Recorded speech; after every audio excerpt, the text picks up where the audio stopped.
Bueno, bideo honetan azalduko dugu zer diren ioiak. Hemen daukagu atomo bat, eta aurreko azalpenan ikusi genuen bezala, hemen ikusten dugu litioa zelan aurkitu dezakegun adierazita taula periodiko batean bere zenbaki atomiko eta masa zenbakiarekin.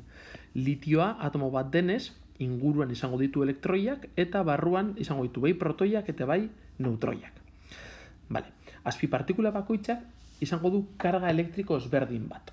Ez gara gehiagi sartuko zer den karga elektrikoa, elektrizitatearekin zerikusia daukana, baina jakin behar duguna da, elektroiak kanpoan daukatenak daukatela karga negatiboa, eta jartzen diogu -1 karga. Neutroiak, neutro hitza daukate, ez daukatelako inolako kargarik. Bere karga 0 izango da. Eta bestetik daude protoiak, eta protoiak emango diote atomoari, karga positiboa. Kasu honetan fijatzen bazarete, 3 elektroi daudenez ematen diote -3, 3 protoi daudenez +3, eta, kalkula egingo bagenu, eta karga Q letrarekin adierazten da orduan. Q izango zen -3, 3 elektroi daudelako, +3, 3 protoi daudelako, eta neutroiak berdin dio zenbat dauden, beti 0 ematen dutelako. Batuketa egiterakoan 0 ematen du.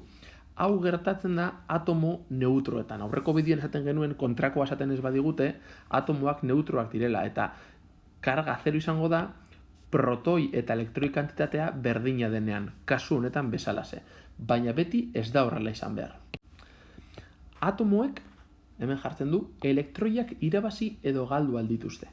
Protoiak eta neutroiak beti izango dira konstanteak, hau da, naturak ezin dio kendu protoi bat edo neutroi bat elementu bateko atomo bati. Baina elektroiak bai, izan daiteke derrepente elektroiak alde egitea, momentuz ez gara sartuko zergaitik egin dezaken hori, baina izan daiteke elektroiak alde egitea edo elektroiak agertzea. Kasu honetan ingo duguna da, elektroiak alde egiten duela.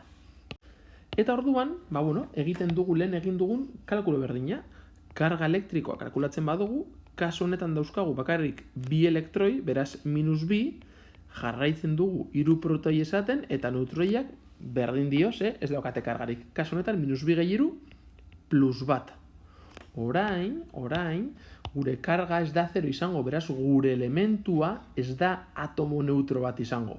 Eta atomo neutroa ez denez, deitzen diogu ioia. Beraz, ioiak zer izango dira? Atomo ez neutroak, eta horretarako egin dezaketen gauza bakarra da, elektroiak irabazi edo galdu. Zelan adierazten dira ioi hauek gero guk jakiteko zeintzu diren? Idazten dugu elementuaren ikurra, LI kasunetan, eta goian eskuinean idazten dugu zein den bere karga elektrikoa. Batzuetan ikusiko duzue +1, eta beste batzuetan ikusiko duzu idatzita +1, edo bat agertzen denean ez da zuzenean LI+. Gu gure kasuan jarriko dugu +1. Eta hau izango da ioi bat, bale? Ioi honek adierazten dugu, esan dakoa, dauzkagula protoi gehiago, elektroiak baino, horregatik bere karga positibo izango da. Eta hemen daukagu taula bat, adibide guztiak pizkatxo bat laburtzen dutenak, eta bi adibide egingo ditugu, hobeto ulertzeko. Taula begiratuta.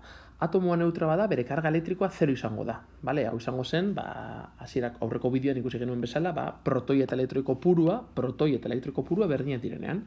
Baina izan daiteke, atomo neutro batek elektroi bat galtzea, eta elektroiak galtzen baditugu, izango ditugu protoi gehiago elektroiak baino. Nola protoiek hemen joan zait, baina nola protoiek karga positiboa daukaten eta elektroiek karga negatiboa, protoi gehiago badaude, horrek adierazten duena da karga positibo izango dela, ezta? Gauza positibo gehiago baditugu negatiboak baino, kasu honetan bezala, positiboa izango da. Badakit askotan hau kontra esankorra gauzak galtzen ditugunean espero dugu negatibo izatea, baina gogoratu galtzen ditugun gauzak negatiboak direla, orduan galtzen dugun gauza negatibo bat positibo usten gaitu. Imaginatuek zuek zerbait arazo bat galtzen duzuela, zerbait negatiboa, ondoren zelan nengo zarete hobeto edo okerrago. Hobeto, ez da, positiboago, antzeko egoera bat. Atomoari antzeko agertatzen zaio. Baina atomo batek galdu ditzak elektroiak, baina baita ere irabazi. Eta elektroiak irabazten baditugu, izango ditugu elektroi gehiago protoiak baino. Protoiak konstante mantentzen dira, eta orduan, imaginatu dauzkagula 5 eta 5 irabazten dugu elektroi bat, orain 6 eta 5 elektroi gehiago. Eta esan bezala, elektroiak irabaztean, nolabait arazoak irabazten ditugu, beraz gure egoera okerragoa edo negatiboagoa izango da. Vale. Ioi positiboa eta ioi negatiboa. Ioi positiboa izango da karga positiboarekin geratzen dena, eta ioi negatiboa karga negatiboarekin geratzen dena. Eta badaukate izen bereziak. Ioi positiboa, hau da, elektroiak galtzean, deitzen da katioia.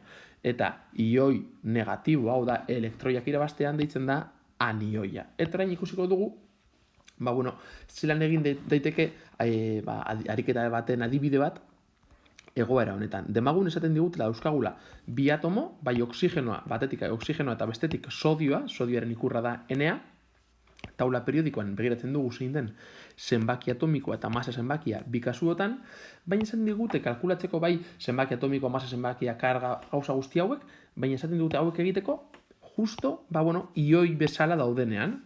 Guri hau ematen badigute, minus bi hau kenduta, orduan egingo genuke aurreko bidean bezala, bai, protoiak, neutroiak eta elektroiak.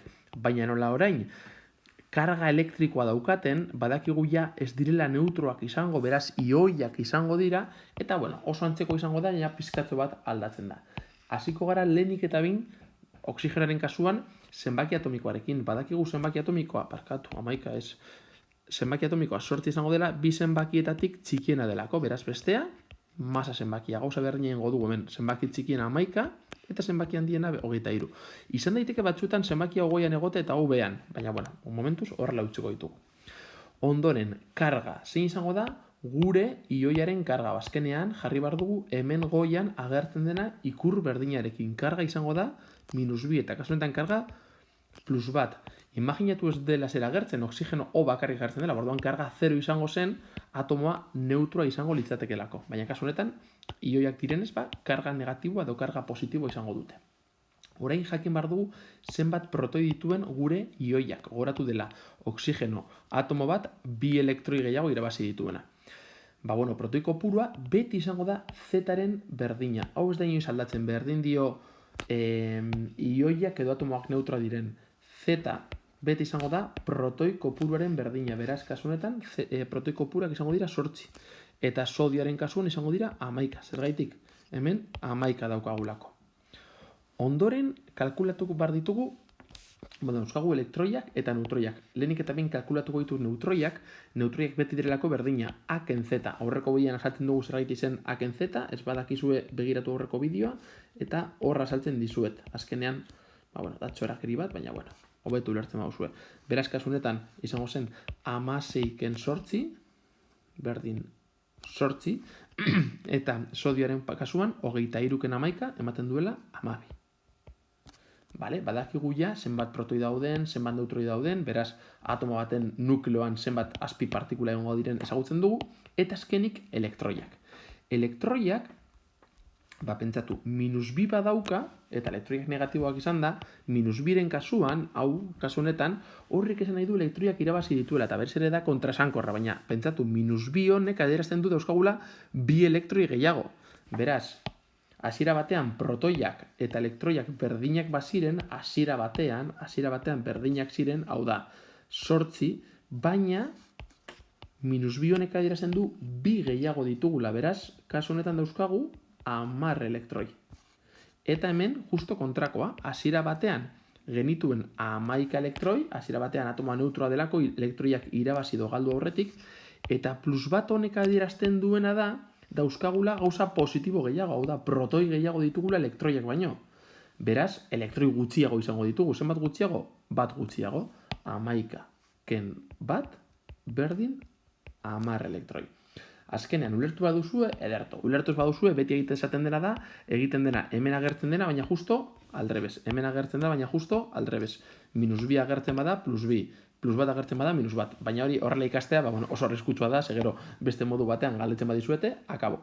Eta azkenik esaten digute, ioi mota zein den adieraztea, eta nola hemen minus agertzen den, izango da ioi negatiboa, eta horrela ditzen zaio anioia. Eta bestetik nola honek positiboa daukan, deitzen zaio katioia.